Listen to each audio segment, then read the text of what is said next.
और ठाकुर जी से प्रार्थना करें प्रभु ऐसे हमारे हृदय में अपनी महारास लीला का करते रहें। सभी लोग शांति से अपने अपने स्थान पर बैठ जाएंगे।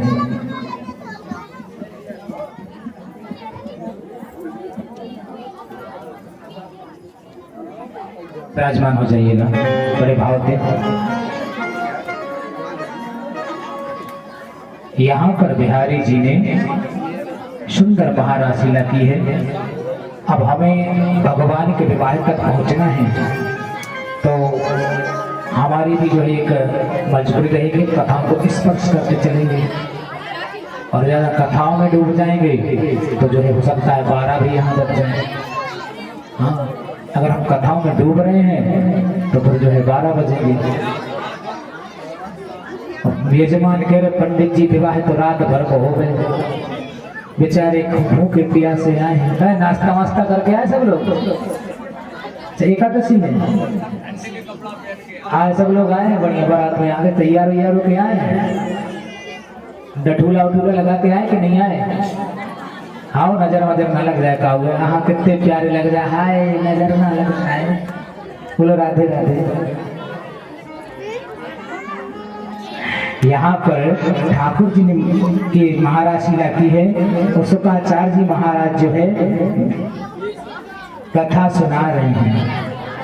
अब कथा सुनाते सुनाते जो है पारक जी ने प्रश्न पूछ लिया कि हे गुरुदेव, हमें ये बताओ कि हमारे बिहारी जी धर्म की संस्थापना करने के लिए आए थे। काहे की स्थापना करने आए थे?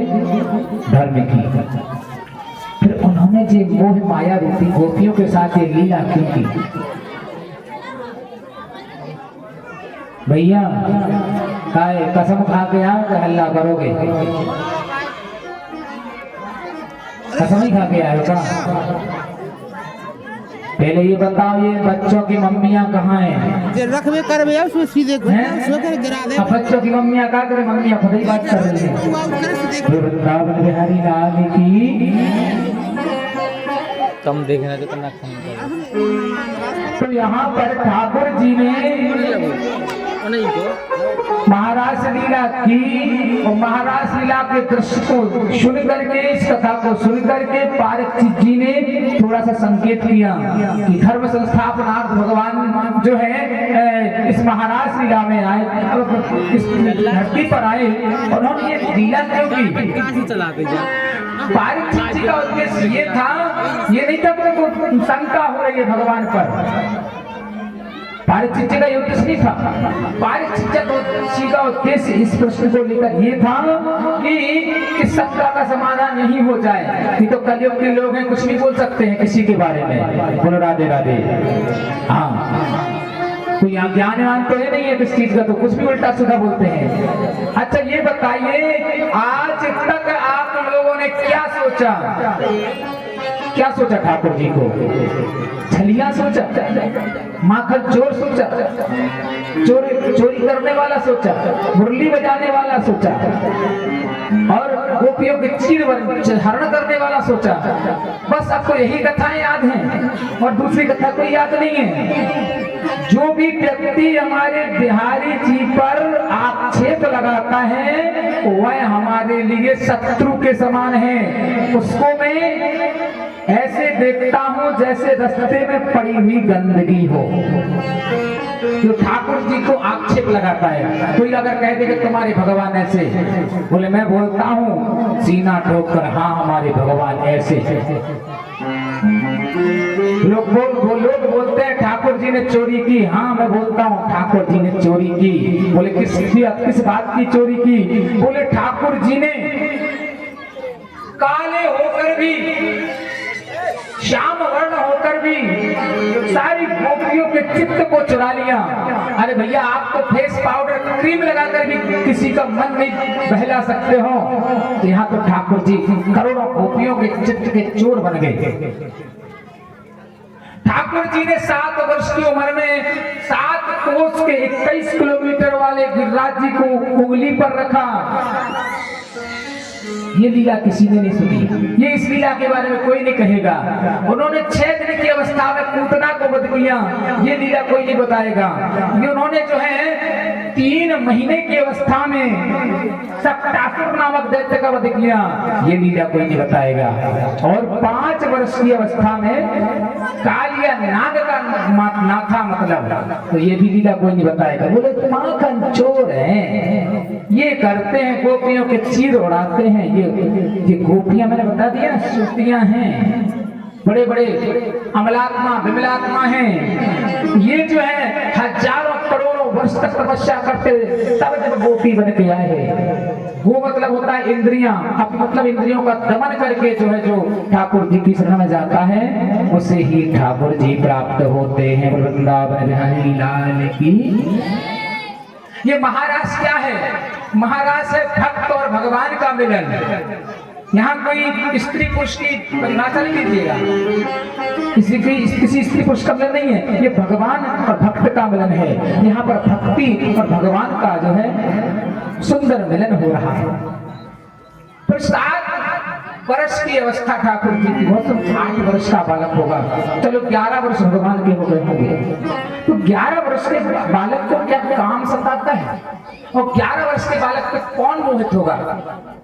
वहां पर कामिला हो सकती है? नहीं, वहां पर महाराज हुआ।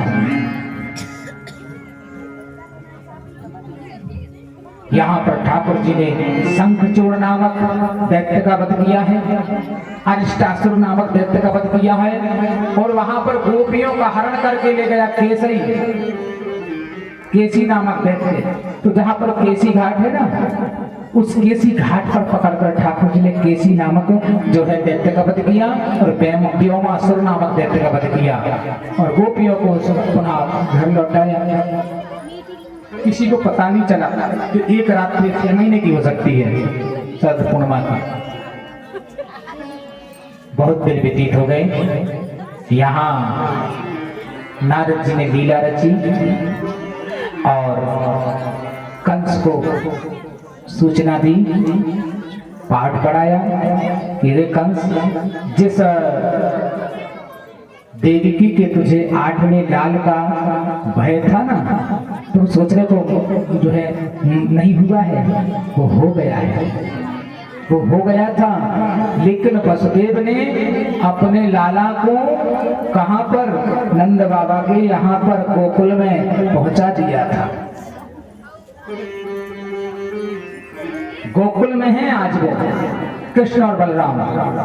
अगर कंस में बचना है तो दोनों बालकों को बुला करके किसी बहाने मथुरा बुला लो और उनका वध कर दो। नारद जी गुरु जी थे ना कंस के, अब गुरु की आज्ञा मान। अब गुरु जी से सोच रहे थे कि ऐसा हो जाए कि इसको कल्याण हो जाए, नहीं तो ऐसा ना हो और अत्याचार करे। अब यहाँ पर नारद जी ठाकुर जी के हाथ में गए, बोले साहब महाराज, ओ वैकुंठाधिपति, ओ गोलोकपति, अब हो गई 11 वर्ष और 56 दिन की लीला। अब तो बस ब्रज लीला को यहीं पर समाप्त करो, मथुरा के युवराज बनो। आगे भी और लीला करनी है आपको, यहीं रहोगे? ठाकुर जी बोले मन तो नहीं हो रहा है ये ब्रज भूमि त्यागने का, लेकिन अब कह रहे हो तो जाना पड़ेगा। कथा में आता है अक्रूर को, अक्रूर की बाताम रात्रि मधुपुरयाम महारती। सुखदेव जी महाराज कहते हैं कि कंस ने अक्रूर को चुना, अक्रूर को ही भेजा कहां पर? मथुरा मंडल से ब्रज के लिए, क्योंकि अक्रूर जी उनके काका लगते थे और काका की बातों में आकर लालाए। अक्रूर जी भी अपने भाग्य को धन्य मान रहे हैं। अक्रूर जी जो है रात्रि भर विश्राम किया, प्रातः काल मथुरा से ब्रज गए हैं। अक्रूर जी के रथ के घोड़े ब्रज को नहीं जा रहे थे। कितनी दूरी होगी वृंदावन की और मथुरा की?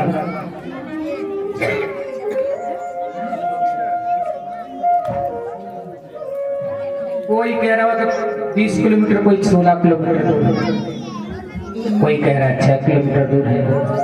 महाराज चलो ये दूरी हटा दो, गूगल में देख लीजिए मैप में, उस समय पर दूर लगता क्योंकि यमुना जी थी ना, और उस समय सघन वन था। भले 15 मिनट की रास्ता हो, 15 मिनट में पहुंच जाते पर मथुरा से वृंदावन पहुंच जाते।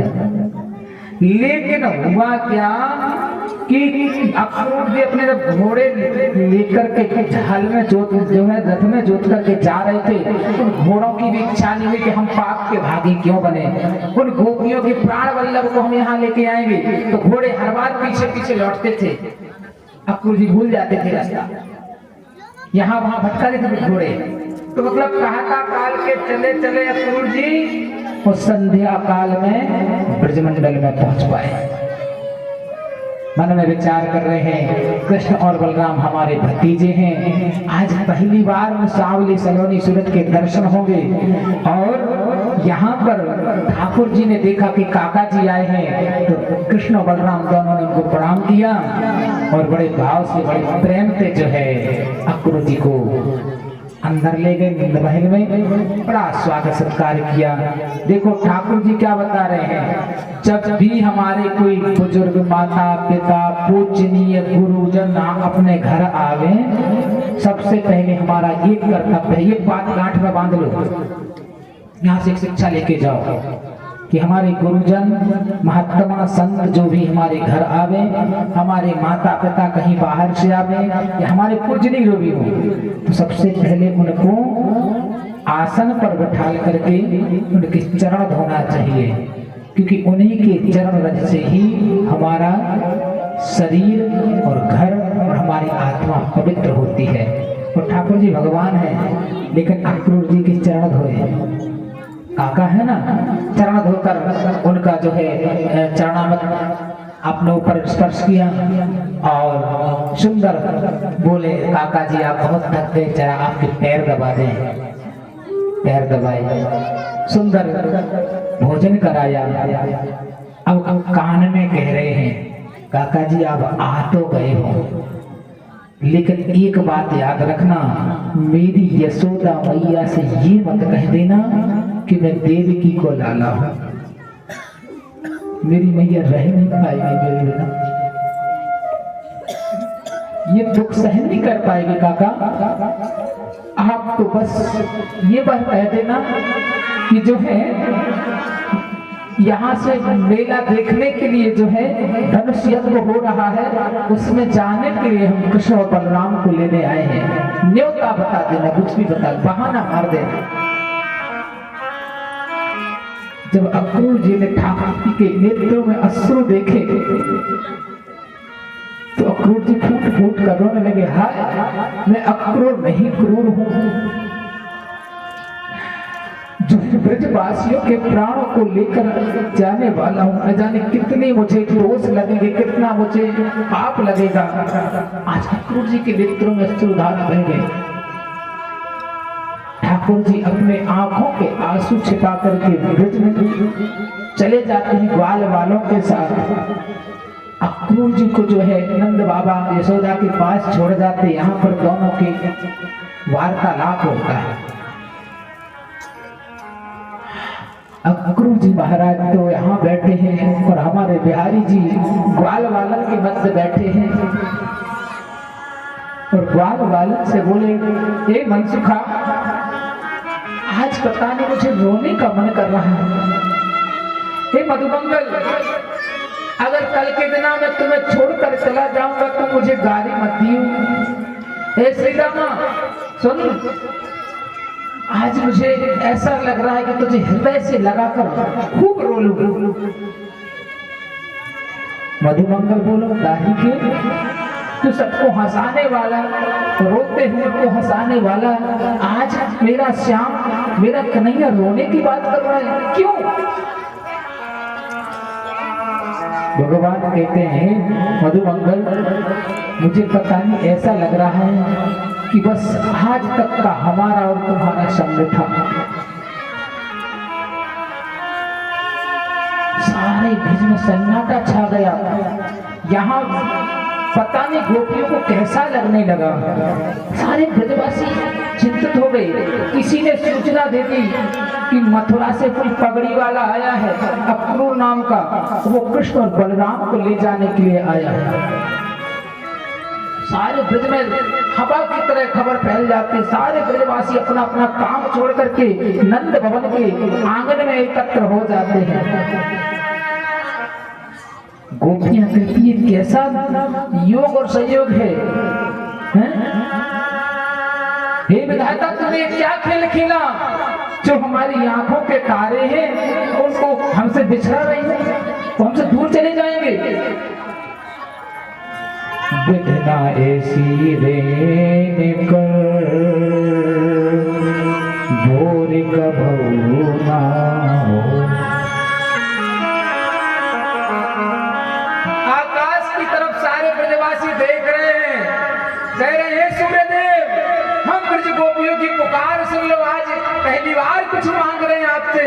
बोले कहा, बोले ऐसी रात कर दो कि ऐसा सूर्य उदय ना हो कि हमारे ब्रज का सूर्य हमें छोड़कर चला जाए। अरे ब्रजवासी स्तब्ध से रह गए। कन्हैया ने देखा, हे भगवान ये क्या पूरे ब्रजवासी हमारे भवन में अपने अश्रु बिंदुओं को छुपाते हुए हमारे करुणा निधान अंदर आए। यहाँ नंद बाबा एक तरफ उदास बैठे हैं, मैया यशोदा बैठी है। मैया के पास लाला गए, मैया उदास क्यों बैठी है? मैया बोले लाला देख क्या फूल काका तेरे क्या कह रहे हैं? बोले क्या? ये तुझे मथुरा ले जाने के लिए आए हैं, बोल रहे हैं कि मेला दिखाने के लिए। कन्हैया बोले मैया तू कैसो शोक कर रही है कि तुमको अच्छा ना लग रहा हो कि मैं कहीं घूमने बाहर जाऊं, कैसी वृंदावन में ब्रज का ही जबल करे जाऊं। मैया बोली लाला मैं एक पल के लिए तुम्हें अपनी आंखों से बोझल नहीं कर सकती हूँ, क्योंकि तुम हमारा प्राण आधार है, हमारे प्राण है, हमारे आंखों का तारा है, हमारे आंखों की ज्योति है। मैया हाँ मैं तुम्हें छोड़कर कहीं जाने वाला नहीं हूँ, बस मुझे एक दिन के लिए कल जाऊंगा, परसों आगस्य परसों लौटकर वापस आ जाऊंगा। मैया बोली तू एक दिन की बात कर रहा है लाला, मैं एक पल के लिए भी तुझे अलग नहीं कर सकती। जैसे तैसे हाँ भराई, परसों का बोलकर मैया को मना लिया। चल मैया तू सो जा, सबसे बोला जाओ सो जाओ, हम मैया के साथ हम खुद सोएंगे। अब हमारे लाला तो हमेशा मैया के साथ सोते थे, 11 साल के हो गए थे, फिर भी माँ का दूध पीते थे, वो स्तनपान करते थे मैया सोता था, और मैया से लिपट कर सोते थे। आज मैया ने करवट बदल ली और मैया यशोदा सिसक सिसक कर फूट फूट कर रो रही है। अब ऐसे रो रही हैं, ऐसा लग रहा है जैसे कृष्ण नहीं मैया यशोदा कहते हमारे प्राण जाने वाले हैं। हमारे ठाकुर जी ने देखा कि मैया रो रही है। अरे मैया कहाँ है तू रो रही है? मैया बोली ना ना लाला मैं ना रो रही हूँ, जरा देखा तो। और ठाकुर जी ने देखा तो मैया का अश्रु से पूरा मुख भीगा हुआ था। क्या बात है मैया क्यों रो रही है? आज मैया कहते लाला तू मुझको पागल वागल समझे है? हाँ मैं गवार अहिरन हूँ ना, गवार ग्वालिन हूँ ना, मैं पढ़े लिखी ना हूँ। तू मुझको सच्चाई छिपा रहा है। मुझे पता चल गई है कि तू मेरो आंचल मेरे गर्भ से पैदा ना हुआ, मेरो लाला ना है, तू मुझको तो सेवा के लिए भेजोगा तेरे लिए। अरे तेरी मैया तो कौन है? देवकी है, तो देवकी को लाला है। मैं तो केवल कुछ दिनों के लिए तेरे बालपन को सुख भोगने के लिए खड़ी थी। मैं तो समझ बैठी कि तू मेरो ही लाला है। मैया यशोदा कांपते हुए हाथ लेकर हाथ जोड़ते ठाकुर जी से बोले कन्हैया आज तक इस यशोदा से जो भी भूल हुई हो ये यशोदा तुमसे क्षमा मांगती है। मैंने तूने माटी खाई तो मैंने साटी दिखाकर तुझे डांटा, एक मिट्टी के बर्तन को तूने फोड़ दिया तो मैंने तुझे उखल से बांध दिया। अरे मैं पागल है गई थी, मैं तो एक राजकुमार के साथ इतना दुर्व्यवहार कर रही थी। खूब फूट फूट कर मैया यशोदा रोने लगती है, तो कभी लिपट कर रोने लगी और कहते मैया ये बात अब भूल के दोबारा मत कह देना। बोले क्यों? कौन कहता है कि मैं देवकी को लाला हूँ? संसार देवकी को लाना नहीं कहेगा, उसे यशोदा नंदन कहेगा, नंद नंदन कहेगा। मैं तुम्हारा ही लाला कहूंगा, कहता रहूंगा और हूं। अब यशोदा मैया को कौन समझाए? बूढ़ी यशोदा मैया हाँप रही है, कांप रही है, रो रही है, पता नहीं कल क्या होने वाला है। प्यारे भक्तों, ये संयोग वियोग भगवान ने दोनों की रचना की है। संयोग होता है तो वियोग ही होता है। आज भागवत के 6 दिन हो गए हैं। 6 दिनों का इस संयोग में, इस आनंद में बिल्कुल पता नहीं चला 6 दिन कब निकल गए। लेकिन बात उस समय की कह रहा हूं जब ठाकुर जी इस स्थान को त्याग कर जाते हैं ना, उस समय कैसा लगता है। आप लोगों की तो बात ठीक है, मुझे भी बहुत बुरा लगता है। जिस प्रकार 7 दिन भागवत मैया ठाकुर जी यहाँ पर रहते हैं और हम आनंद में को बिल्कुल सारे संसार को भूल जाते हैं, संसार है ही नहीं है। ठाकुर जी की किस सेवा से हमारे ठाकुर जी रीत जाएं, और हमारे यजमान हमारे जीजा जी कोई कसर नहीं छोड़ रहे ठाकुर जी की सेवा में। जितना हो सके तन मन और धन से सेवा कर रहे हैं। लेकिन जब ठाकुर जी छोड़कर जाते ना यहाँ से, भागवत पूर्ण होती है ना, तो ऐसा लगता है जैसे हमारा कोई खजाना लुट गया है।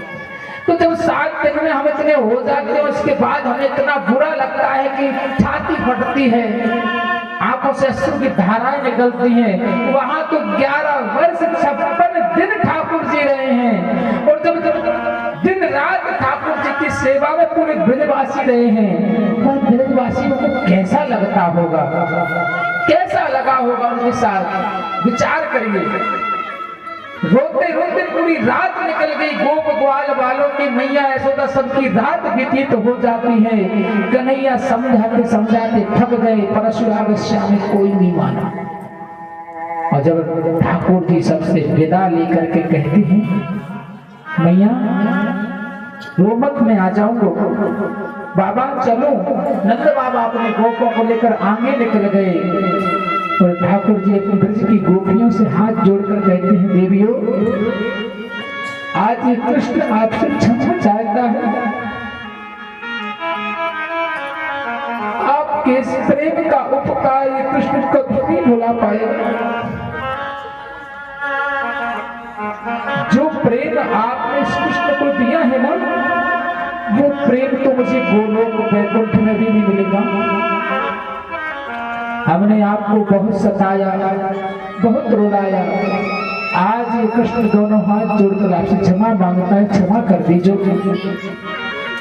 ब्रज की गोपियां कहती है, हो जा रहे हो कन्हैया ब्रज छोड़कर, हमारा दिल तोड़कर।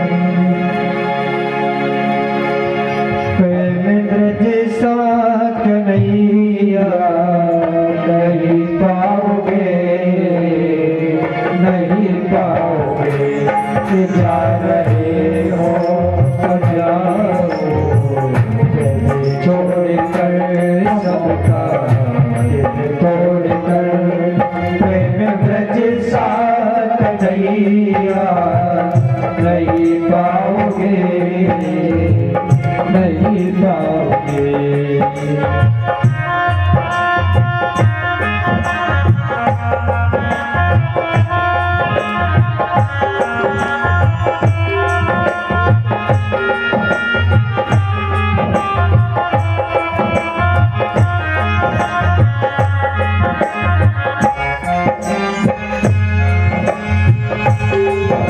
लताएं कदमों की डालियां, तेरे बचपन की साथी सावर सावरिया सावरिया।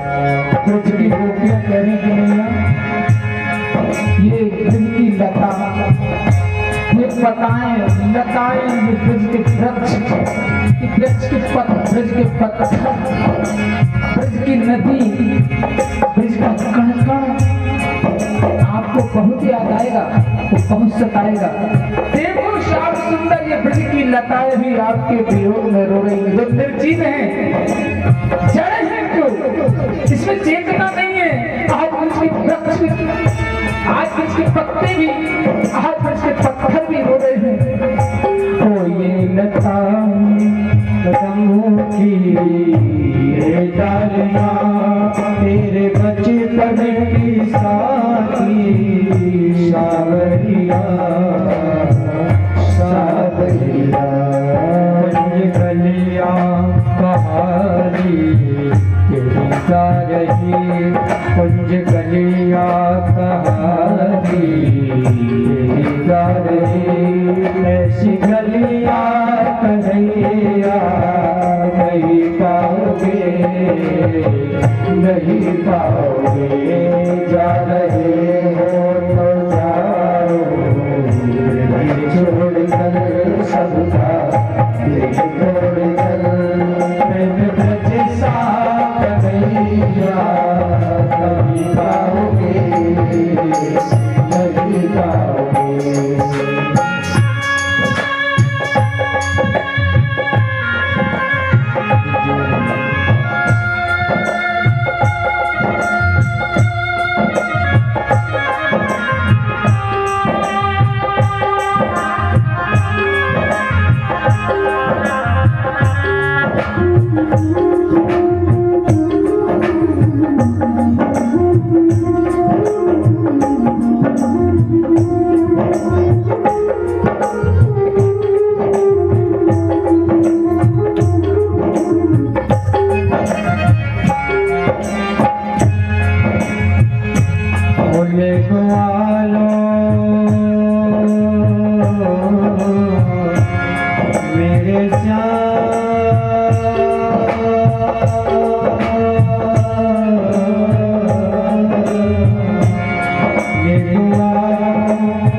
चुराना तेरा, चुराना तेरा।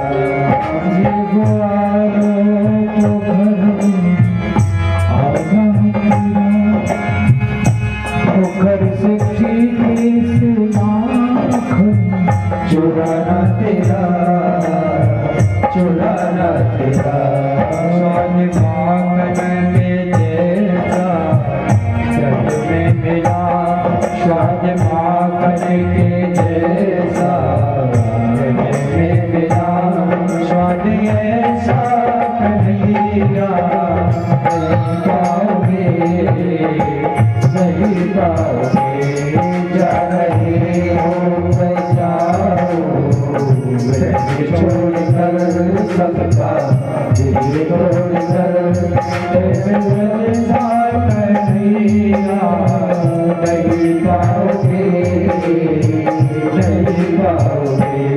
प्रेम जैसा कन्हैया नहीं पाओगे, नहीं पाओगे। पता है जिससे प्रेम होता है ना,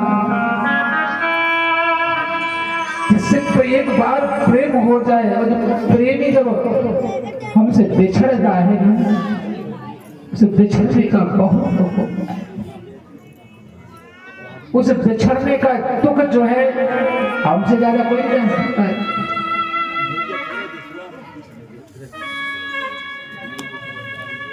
उस दुख को व्यक्त नहीं किया जा सकता, शब्द नहीं उस दुख को व्यक्त करने के लिए। इसलिए ठाकुर जी ब्रज के प्राण थे। जब शरीर से प्राण निकल जाए ना, शरीर निष्काम का रहता है। सारे ब्रजवासी रोते रह गए, देखते रह गए। एक टक मूर्ति से खड़े रह गए और ठाकुर जी रथ में बैठे थे, हाथ जोड़ करके सबसे क्षमा मांग रहे, हमें क्षमा कर। बोल गए परसों सारे ब्रजवासी स्तब्ध होकर देखते रह गए। ठाकुर जी रथ में चढ़ जाते हैं, इतनी मैया यशोदा दौड़ती हुई आई, ओ लाला, ओ कन्वा, इतना निष्ठुर है वो, इतनी मैया को छोड़ के जा रहे हैं। कांपती मैया आई दौड़ती हुई, ऐसा लगा कि मैया गिरने वाली है। उतरे रथ से कूदे, मैया को उठाया, उठाकर के अंदर किया। ठाकुर जी जो है रथ में बैठे और बैठ करके पुनः अक्रूर जी से कहा अब मत रुको काका, रथ को आगे बढ़ाओ, नहीं तो कन्हैया आज ब्रज छोड़कर नहीं जा पाएगा, और अगर आज ही जा पाएगा तो कभी। अक्रूर जी अपने आप को कोस रहे हैं कि हाय मैं कितना पापी हूँ, कितना दुराचारी हूँ। तो इन ब्रजवासियों का प्रेम जो है, प्रेम रूपी पुष्प लेकर जा रहा है, अकेला ब्रज को सूना छोड़कर जा रहा है। सारे ब्रजवासी जो है खड़े रह गए और ठाकुर जी जो ने रथ आगे बढ़ाया है तो देखा क्या कि हजारों गोपियां रथ के सामने लेटी हुई हैं।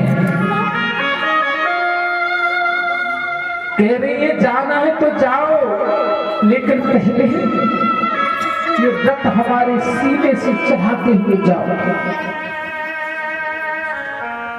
ठाकुर जी ने उतरे रथ से गोपियों के चरणों की धूल मस्तक से लगाई, कहा देवियों ऐसा अपराध मत करवाओ, एक अपराध तो हम कर ही चुके हैं आपको अकेला छोड़ने का, हम आएंगे आपसे मिलने अवश्य आएंगे। राधा रानी सारी ब्रज की गोपियों को विदा लेकर के आज हमारे ठाकुर जी ब्रज की लीला को समाप्त करके मथुरा के प्रस्थान कर जाते। वृंदावन में हरि लाल की।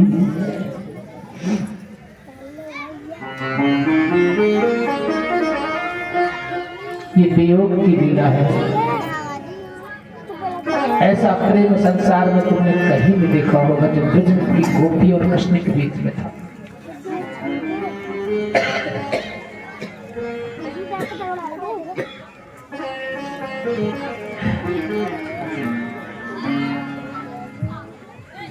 ठाकुर जी जो है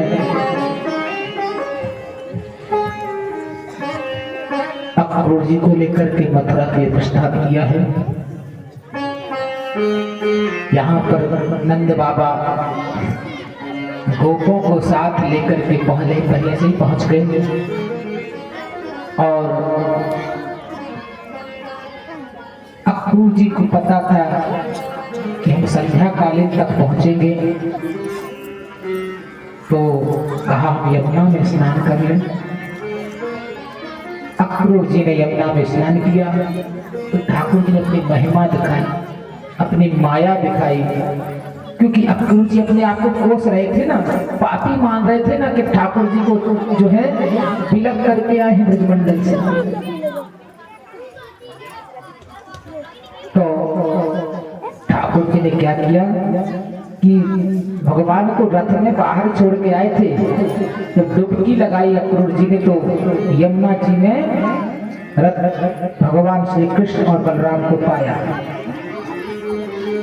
जी बोले क्या लीला है, चल के अंदर भी है और फिर बाहर भी है। फिर देखा तो बाहर दोनों खड़े हैं, फिर डुबकी लगाई अक्रूर जी ने। हम क्या देखते हैं, बलदाव जी तो शेष नाम बने हुए हैं और हमारे बिहारी जी जो है चतुर्भुज रूप कृष्ण भगवान का स्वरूप लेकर आए हैं और विराजमान हैं। अक्रूर जी धन्य मानने लगे अपने आप को, प्रार्थना की है, प्रभु से वरदान मांगा है। अक्रूर जी ने कहा ठाकुर जी बस आपकी भक्ति ही नहीं चाहिए और कुछ नहीं चाहिए। वहाँ अक्रूर जी को दर्शन देकर उनको वरदान देकर के बिहारी जी कहते चलो काका देर हो रही है, निकल आओ दिल से बाहर। अक्रूर जी आए हैं, आकर के जो है लत जोड़ा। संध्या के समय मथुरा पहुंचे। मथुरा पहुंच करके अपने ग्वाल बालों के ही संग रुक गए वहीं पे और अक्रूर जी को घर भेज दिया। वचन दिया कि हम आपके घर आएंगे। प्रातः काल हुआ, बोले चलो मथुरा में भ्रमण करें। सारे ग्वाल बालों को साथ लेकर अक्रूर जी मथुरा में भ्रमण करने के लिए आए। सब ग्वाल बाल बोले हम तो केवल लंगोटी लगा कर आए ठाकुर जी, लाला हमारे पास तो वस्त्र नहीं है, क्या किया जाए। तो बोले चलो यमुना किनारे कोई धोबी वस्त्र धो रहे थे, उसे वस्त्र मांगे तो धोबी उल्टा सीधा बोलने लगा, नहीं दिए वस्त्र, गंवार इत्यादि गाली देने लगा। तब ठाकुर जी ने रज कश्यप कराग्रहे शिरहा उस धोबी को एक चाटा मारा और धोबी का सिर धड़ से अलग हो गया। बोल बाके बिहारी लाल की। धोबी के जितने भी सेवक थे भागे, वहां पर जितने भी वस्त्र थे सारे ग्वाल वालों में पहने हैं, लेकिन वस्त्र जो थोड़े पढ़े बड़े थे तो भगवान अपने ग्वाल बालन को लेके दर्जी के पास में गए और दर्जी से सब पूरे वस्त्रों की फिटिंग कराई, बढ़िया अच्छे किए वस्त्र और सबने वस्त्र पहनकर बढ़िया राजकुमार जैसे सज के चले। अब ग्वाल बाल बोले कन्हैया वस्त्र तो पहन गए, अब तो माला पहनने की जरूरत है, क्योंकि ब्रजवासियों को माला बहुत प्यारी लगती है। तो सुदामा नामक माली है, उसके द्वारा माला पहनी है। अब एक ग्वाल बाल बोले माला तो पहन ले, चंदन लगावे की इच्छा भई। तो कुब्जा के द्वारा ठाकुर जी ने चंदन लगाया है और कुब्जा को जो है जो 3 जगह से टेढ़ी थी उस कुब्जा का जो है तो रूप सुंदर किया। सुंदर स्वरूप करने के बाद अब ठाकुर जी ने कहा अब कहाँ चलना है। बोले कंस का जो है धनुष रखा है, जो धनुष यज्ञ हो रहा है उस धनुष यज्ञशाला में चलना है, उसके दर्शन करना है। और हमारे ठाकुर जी जो है दर्शन करने के लिए गए धनुष के। कंस ने जो है इतने सेवक लगा दिए थे, इतने रक्षक लगा दिए कि धनुष, क्योंकि उसको वरदान था कि जिस दिन धनुष टूट जाएगा ना उसी दिन उसका पद हो, काल आ गया, मृत्यु होगी। भगवान ने जिस प्रकार राम अवतार में जनकपुर में जाकर के धनुष का स्पर्श करके धनुष तोड़ा था ना, ऐसे ही हुआ कि रक्षकों के होते ही भी करेण वामेन सल्लीलायाम उर्ध्वतः अपने बाएं हाथ में उस धनुष को उठाया और प्रतिंचा चढ़ाई, लेट चढ़ावत खेचन गाड़े तो काहू न लखा देख सब ठाड़े। और देखते ही देखते हमारे बांके बिहारी लाल जी ने उस कंस के दिव्य धनुष को खंडन कर दिया। बोल बांके बिहारी लाल की। अब सारे कंस के जितने भी दूत थे सब भागे, बोले महाराज महाराज धनुष टूट गया, अब लगता है कि आपका काल आया है। कंस ने पहरा और कड़ा कर दिया। उग्रसेन को देवकी को वसुदेवकी को जेल में डाल दिया। बोले इनको बिल्कुल बंद कर दो, मिलना ना पाए। और बोले कल रंगशाला में जितने भी मल्ल हैं सब मल्लों को बुलाओ, सब इकट्ठे होकर कृष्ण और बलराम का वध कर देना। कुबलिया अपने हाथी को लगाया दरवाजे पर। पहले अगर कुबलिया अपने हाथी से बच जाएंगे तो सल तोसल चारों मुष्टिक को आज्ञा दी कि तुम मार डालना। यहाँ पर ठाकुर जी आए हैं कहाँ? रंगशाला में जाने के लिए। वहां पर जो है महावत कुबलिया पीड़ हाथी को लिए हुए था। भगवान ने कहा अम्बा अम्बाष्ट अम्बाष्ट मार्गम नो देह देहात्मः। हे महावत हमें प्रवेश करना है, हमें रास्ता दो। महावत ने कहा सुनो आपको जाना है तो जाओ, खुद ही रास्ता देख लो। भगवान ने कहा ठीक है, और उसको बलिया पीड़ हाथी को भगवान ने सूंड में पकड़ा, और सूंड पकड़ी, और सूंड पकड़ करके ऐसा घुमाया, ऐसा घुमाया, ऐसा घुमाया, धरती से दे पटका बोल वृंदावन बिहारी लाल की। कुबलिया पीड़ हाथी का वध कर दिया। तो कुबलिया पीड़ जब हाथी का वध हो गया तो अब और सबको डर लग गया कि कंस अब और मरने वाला है। दुष्ट लोग जो है डरने लगे, भक्त लोग प्रसन्न होने लगे। यहाँ पर जो है सारे भक्त कहते अब जो है कंस का काल पक्का है। यहाँ पर जब रंगशाला में पहुंचे तो मल्लानाम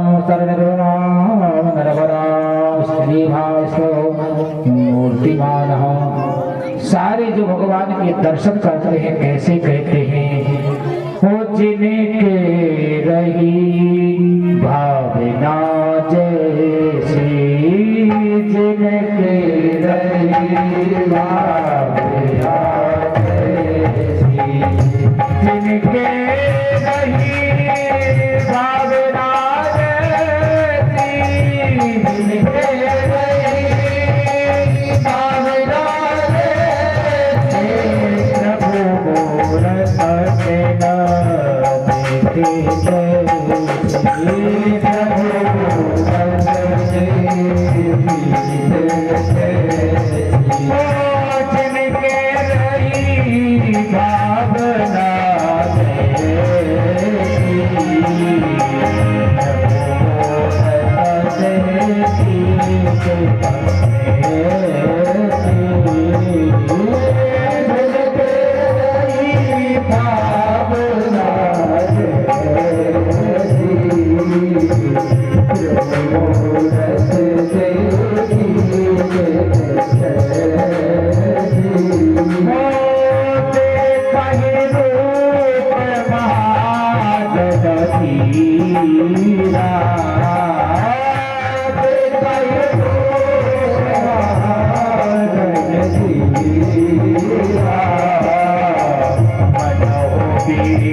भगवान के जो भी जिस भाव में था उनके स्वरूप के दर्शन कर रहा है।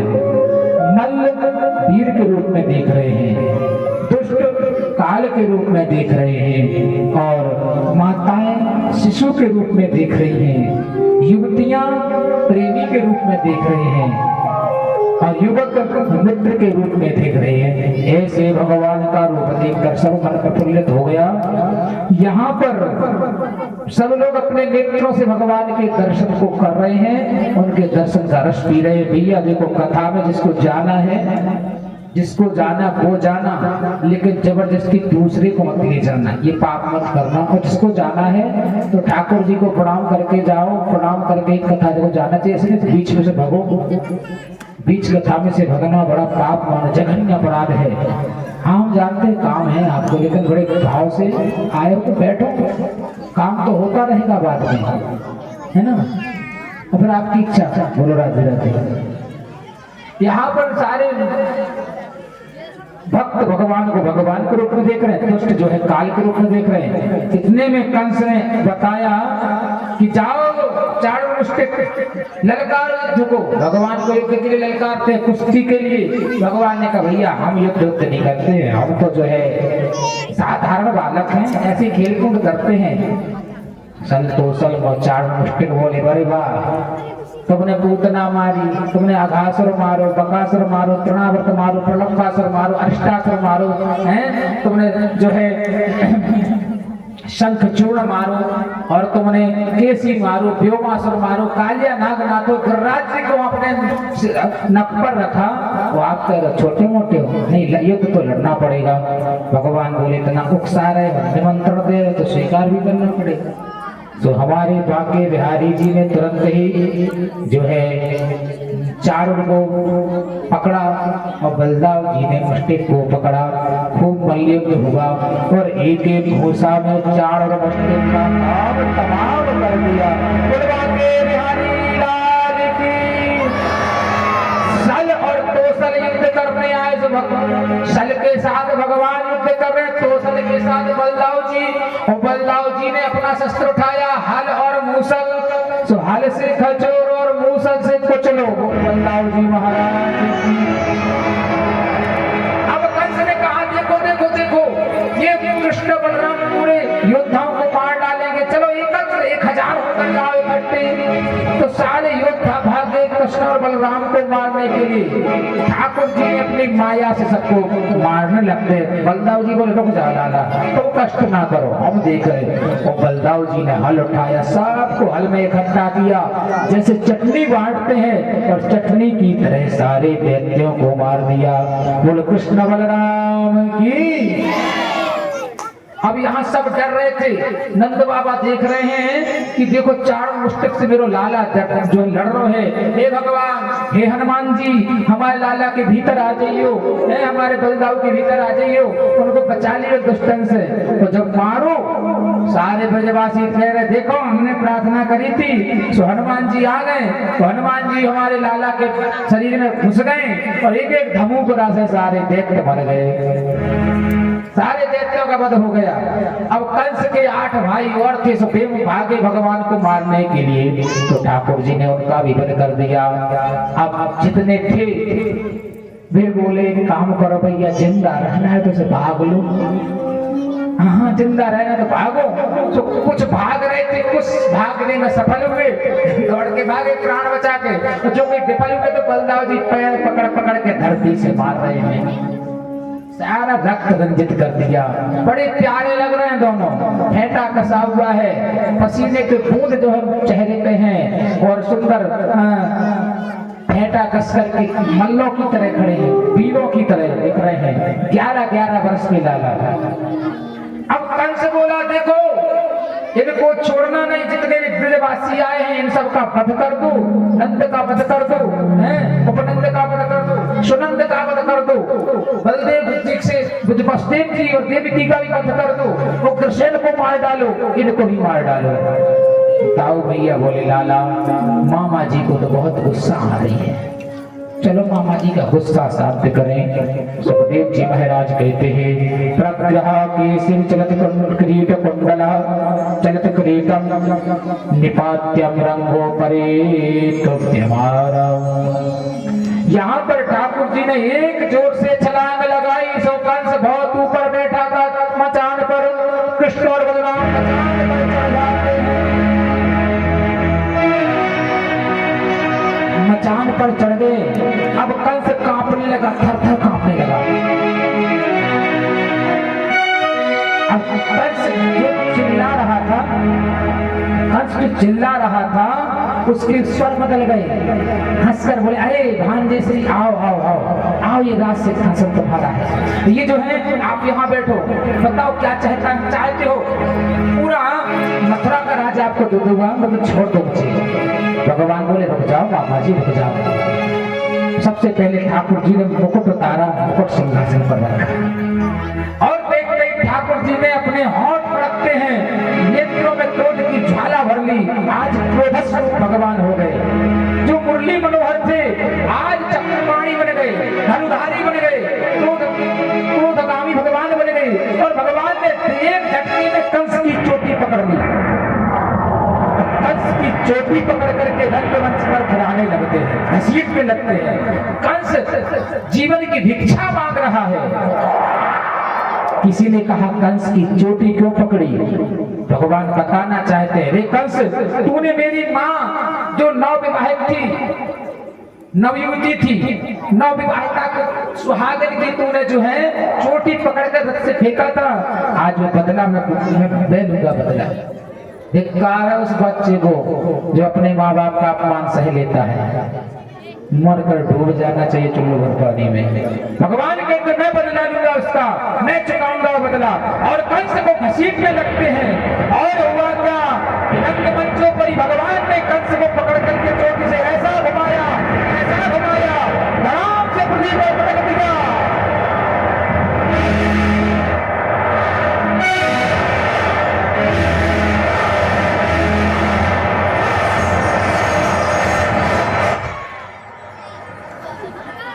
मिनट तो सन्नाटा छा गया पूरे रंगमंच में कि हुआ क्या? सपना तो नहीं देख रहे। सारे ब्रजवासी ऐसा लग रहा था जैसे पक्षपात हो गया हो। सारे मथुरावासी चुप, बिल्कुल सन्नाटा है। ये हुआ क्या? अभी भी किसी को विश्वास नहीं हुआ। भगवान ने एक छलांग मारी और कंस के सीने पर गिरे और कंस के प्राण निकल कर भगवान में समा जाते। वो कंस मर्दन भगवान की, वृंदावन बिहारी लाल की। सारे ब्रजवासी बड़े आनंदित हुए और अपने लाला को उठा करके खूब उछलने लगे, नाचने लगे। बोले वाह क्या बात है। और ब्रजमंडल में खुशियां छा गई, मथुरा मंडल में खुशियां छा गई। ऋषि मुनि जो है खुश हो गए हैं, सारे देवता प्रसन्न हो गए, नाग किन्नर प्रसन्न हो गए, मथुरावासी प्रसन्न हो गए। लेकिन बड़ावरा के लोगों को खुशी नहीं हुई है। क्यों नहीं हुई? वे इतने बड़े दैत्य का वध हुआ, इतने बड़े असुर का वध हुआ और आप लोग चुपचाप बैठे। भगवान इतने बड़े कंस को जो है मारा, आपने ताली नहीं बजाई। बताओ जय हो आपको। अरे भैया, भगवान जो विशेष लीला करे तो ताली बजाकर उनका स्वागत किया जाता है। जब बच्चा कोई अच्छा काम करता ताली बजती है कि नहीं? वो आप लोग ऐसे माटी के मधुकरा बन के बैठ, मधुला बन के बैठ जाते हो। बताओ 11 साल की हमारे कन्हैया ने कंस को वध किया, कंस मर गया। सारे मथुरा में आनंद हो गया। सारे यादवंशी यहाँ वहां जो थे सब वापस आ गए। कंस के भाई जो थे मार निकले तो उनका भी वध हुआ। कंस की पत्नी अस्थि प्राप्ति रूठी हुई आई, उनको भी ठाकुर जी ने ज्ञान दिया, समझाया। बोले शरीर मरता है, आत्मा तो अजर अमर अविनाशी है। इस प्रकार जो है पहला पुष्कर भगवान ने भगाया। अब अग्रसेन को जेल से मुक्त किया, वसुदेव देवकी को जेल से मुक्त किया। अग्रसेन महाराज को राज सिंहासन पर बैठाला है और आज्ञा मांगी कि नाना जी हम अपने माता पिता से मिलना चाहते हैं। और माता पिता के चरणों में प्रणाम करने गए, क्षमा याचना मांगी कि हमें क्षमा करो, हमारे कारण माता पिताजी आपको इतना कष्ट उठाना पड़ा, आज्ञा दे। वसुदेव ने कहा लाला आज्ञा कुछ नहीं, हम बड़े प्रसन्न हुए आपको देखकर और आज हमारी आंखें पवित्र हुई हैं। इधर जब ठाकुर जी का जन्म हुआ था, प्राकट्य हुआ था, वसुदेव जी ने संकल्प किया था कि जब मैं मुक्त हो जाऊंगा तो हर ब्राह्मण को 10,000 स्वर्ण की मुद्राएं और गौदान करूंगा।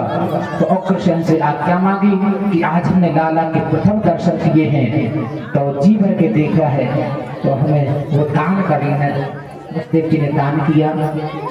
यहाँ समस्त ब्रजवासियों को, नंद बाबा को भीगी पलकों से, अश्रु बिंदुओं से विदा किया है। बोले हम वापस आएंगे, हम लोग जाओ, थोड़ी यहाँ पर व्यवस्था बना दे। नंद बाबा रोते हुए, मुख मुरझाया है। सारे ब्रजवासी बिलखते हुए ठाकुर जी से विदा लेकर नहीं जाना चाहते थे, फिर भी गए। यहाँ पर आगे की लीला होती है कि ठाकुर जी ने अपनी माता के चरणों में प्रणाम किया है और कहा कि जो बालक अपने माता पिता की सेवा नहीं करता है, उनका निरादर करता है, तो वह नरकगामी होता है। इसलिए संसार के हर व्यक्ति को अपने माता पिता बुजुर्ग की सेवा अवश्य करनी चाहिए। और इसके बाद माता पिता ने उनका यज्ञोपवीत संस्कार कराया, शांतिपनी गुरु के आश्रम में पढ़ने के लिए भेजा। 64 दिन में पूरी विद्याएं सीख करके ठाकुर जी जो है मथुरा वापस आए हैं। मथुरा वापस आकर के मथुरा में रहे कुछ दिन, अपने गुरुदेव की सेवा करने के बाद गुरु माता को मरा हुआ पुत्र वापस करने के बाद मथुरा आए। मथुरा में कुछ दिन रहे, लेकिन उनको ब्रज की याद सता रही थी। अब ब्रज की याद सता रही थी तो एक दिन देवकी मैया ने ठाकुर जी को रोता हुआ देखा। ठाकुर जी कहाँ देख रहे हैं? जहाँ पर ब्रज की गली थी, जहाँ से ब्रज की रास्ता थी, उस रास्ते की तरफ देख रहे हैं, रो रहे हैं। तो उद्धव जी को बुलाया। उद्धव जी को बुला करके कहा कि उद्धव देखो तो मेरे लाला क्यों रो रहे हो? अब उद्धव जी ठाकुर जी के पास गए। ठाकुर जी ने कहा उद्धव भले आए आप, क्या बात है लाला, क्यों रो रहे हो ठाकुर जी? तो उद्धव जी से कहा उद्धव मोह ब्रज पुस्तक नहीं, मुझे ब्रज की बहुत याद आती है। ब्रजवासी मुझे रह कर याद आते हैं, ऐसो करके मुझे ब्रज की खबर मिल जाए। सारे ब्रजवासी हमें कितना याद करते, मेरी मैया कितना प्रेम करती थी, रह रह कर मैया की याद आ रही, उन गोपियों की याद आ रही है, यमुना की याद आ रही, गैयन की याद आ रही, बछड़ों की याद आ रही। उद्धव जी ने कहा लाला तुम तो परब्रह्म परमात्मा हो, ऐसे साधारण मनुष्यों की तरह क्यों जो है रो रहे हो? नहीं उद्धव आपको जाना पड़ेगा। वृष्णीनां प्रवरो मंत्री कृष्णस्य प्रियतम सखा। वृष्णी वंश के महामंत्री थे उद्धव जी, बृहस्पति जी के शिष्य थे, बड़े विद्वान बड़े ज्ञानी थे। और उद्धव जी से कहा जाओ तुम हमें ब्रज की खबर लेके आओ, ब्रज में हमारी संदेश लेकर आओ। उद्धव जी ठाकुर जी की बात मान करके ब्रज के लिए प्रस्थान हुए। ठाकुर जी ने कहा रुको, तो सबसे पहले उद्धव जी को अपना पीतांबर पहनाया। अपने ठाकुर जी ने उद्धव जी को पीतांबर पहनाया और सुंदर मुकुट लगाया, पूरा श्रृंगार किया, अपना ही रख दिया, मोर मुकुट तक बांधा, खाली कौस्तुभ मणि जो है और भृगुलता का चिन्ह उनके बस वक्षस्थल पर रह गया था। उद्धव जी को श्रृंगार करा करके ब्रज के लिए भेजा। उद्धव की ब्रज यात्रा प्रारंभ हुई। उद्धव जी जब ब्रज में पहुंचे तो ब्रज की लताओं में उनका दुपट्टा फंस गया, कांटों में उलझ गया। मतलब उद्धव जी से कह रहे हैं ब्रज के कांटे भी उद्धव, यहाँ पर ज्ञान का काम नहीं है, यहाँ पर ज्ञान चलता नहीं है, यहाँ तो केवल प्रेमी जन है, ठाकुर के प्रेम में विवल होकर। इधर सारे सखा प्रातः काल से लेकर संध्या तक ठाकुर जी का इंतजार करते थे कब आएंगे वो। बस ब्रजवासी यही कहते थे हाय मथुरा से कोई हरि की खबर लाता, हाय मथुरा से कोई हरि की खबर लाता नहीं, और ब्रज बिहारी के बिना एक पल रहा जाता नहीं। और ब्रज की गोपियां कहती हैं ओ तुम्हारी याद आती है, ओ तुम्हारी याद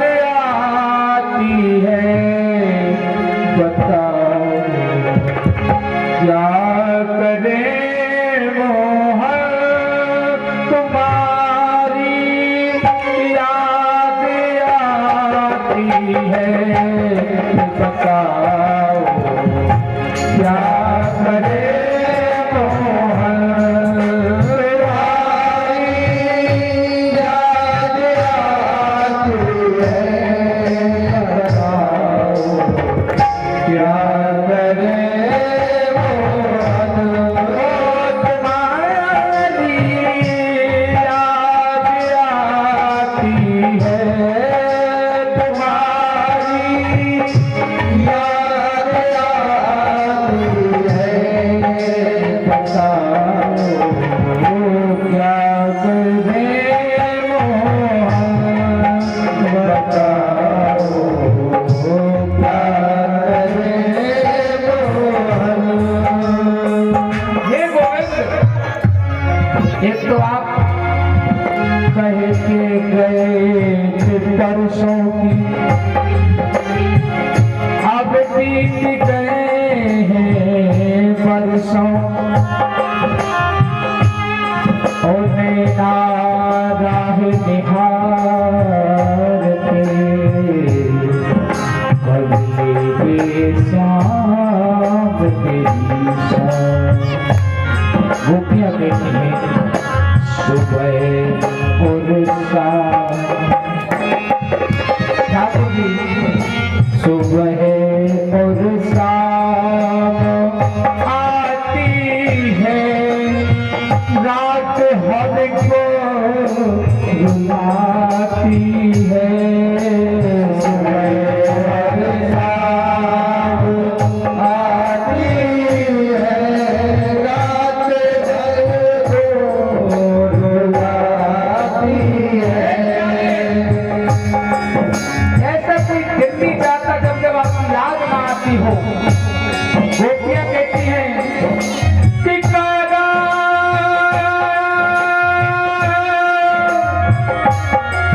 हो कागा शरद निभाइयो हो चुने चुने खइयो ये में ना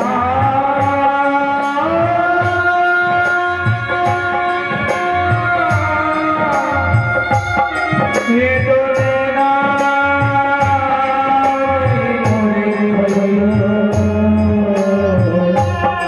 ये तो पिया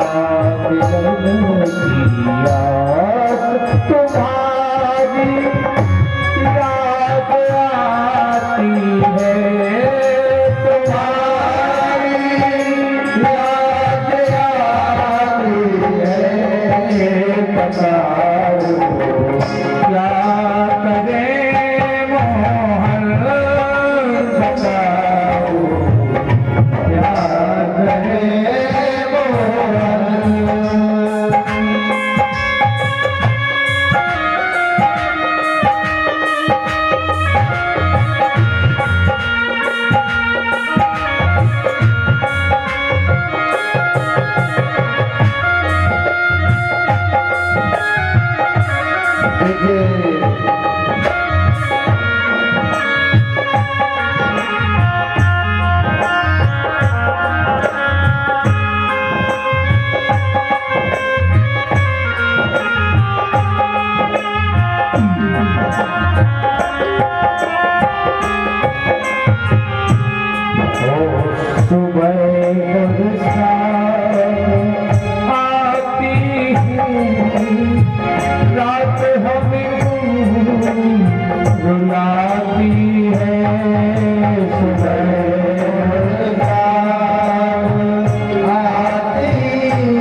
का रुदन हो रहा है, गोपियां रो रही हैं। मैया यशोदा के दर्शन किए, नंद बाबा के दर्शन किए और ठाकुर जी के प्रति, गोविंद के प्रति, कृष्ण के प्रति ये प्रेम देख करके पगला गए उद्धव।